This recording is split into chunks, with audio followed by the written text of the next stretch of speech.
guys, we got this great clip from one of our long content videos. Don't forget to hit the subscribe button. Enjoy. Tell people, you know, how that kind of works here, because this is different than wherever they're from. This is a very different system, and it doesn't matter where you're from. It's just different. Oh, very different. And even just like we're used to, especially being in New York, highly regulated. Yeah. That is not, and highly documented. That is not a thing here, right? Right. Trying to look up anything on the internet as far as, you know, a parcel, a property, near impossible. Right. That's a fair statement. Yep.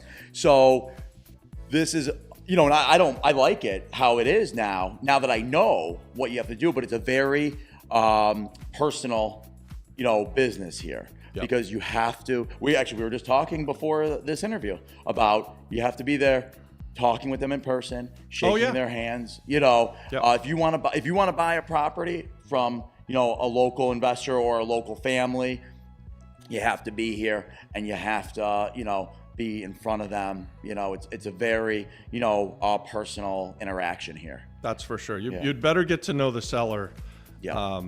Or they're going to sell to someone that they know better than you. I mean, that's just how this works here. Right. This is very much relationship. They call it Relationship Island for a reason, right? Yeah. So, and everything's relationship driven here. Yeah. And I mean, we were blessed to meet all of you guys, and then you introduced us to 20 more people, and you know, and then it spirals, and you make friends. I mean, you know, it's you know, if nothing else, that's what I even said. If nothing else, if we never did one deal with you, Zach, everybody, we would have at least stayed in contact, you know, came to the island. But luckily, we were able to do deals. And the returns, obviously, that's why you're here. The returns in Puerto Rico are, you know, much higher than what I would be getting in, let's say, Buffalo. I think you can compare the returns are kind of greater on the investments.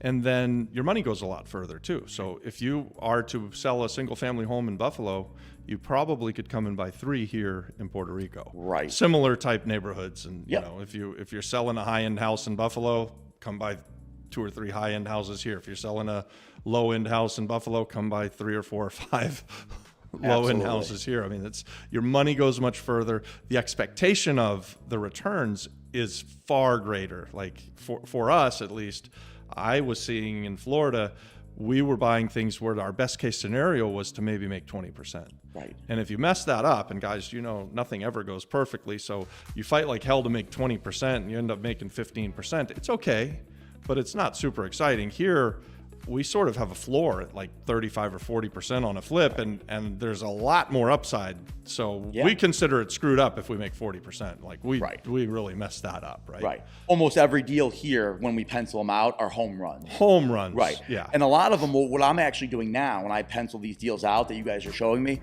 I don't even take the tax credit really into account. I treat that, does the deal pencil without the tax credit at a high yield?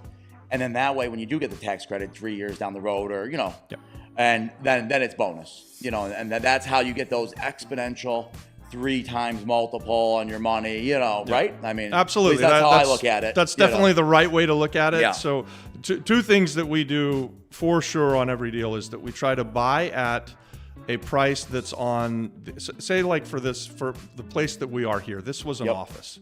This was an abandoned office in an abandoned office building that had very little value. It had sat empty for 10 or 15 years. And so we buy it based on that valuation, which is very low.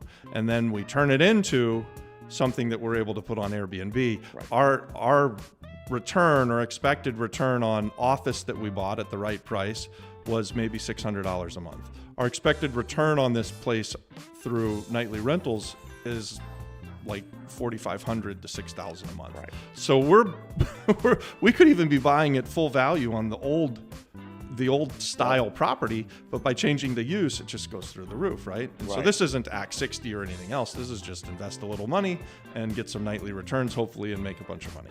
So, and you can do that across the board on all asset classes, right? Like you can buy mixed use buildings and turn them into hotels.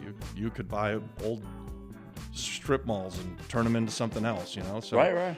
That's, I know you, so you're heavily invested in the restaurant business back home. Oh, yes. And we like food here too. Well, I'll tell you what, when I make the move down here permanently, that would be probably the, first thing I would set up is, probably start purchasing some restaurants in this area. Yeah. So yeah, we've thought about moving. I have 2 kids. They're 10 and 11, so they still have 7 years left of high school. But this would definitely be where I would, move to. Yeah. For my next move. And hey guys, thanks for watching that. Subscribe to our channel. Watch this next, and then also check out the pinned content for more great content, guys. God bless.